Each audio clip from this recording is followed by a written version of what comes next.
Yan guys, isang mapagpalang umaga po ulit sa ating lahat. Ito po at araw na makikita na po natin kung ilan yung anak ng Baboy Ramo. Ayan. Tingnan po natin kung ilang piraso. Ayan. Yun. 7 piraso po ang kanyang anak. Ito na yan siya. Ayan. 7 piraso lang po, pero okay na rin po kasi kayang-kaya ng kayang-kaya sustain ng didi niya.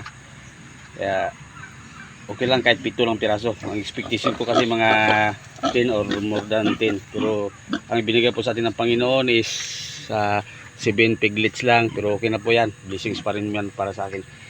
So, atiin namin ng may-ari. Tigtatlo kami. So ang isa mapupunta po sa sa barako. Kaya ang matira sa akin dyan is 3 na lang. Pero okay lang. Next time bawi lang. Ayan. At maraming salamat po ulit. Ito po ang kabuang anak ng aking Baboy Ramo, bali 7. Ayan. Maraming salamat po ulit sa mga followers ko. Antabayan niyo po ang mga susunod ko pang mga video. Maraming salamat po sa tumakilik at nanonood sa aking mga video. Maraming salamat po ulit sa inyong lahat. Thank you for watching and God bless to all.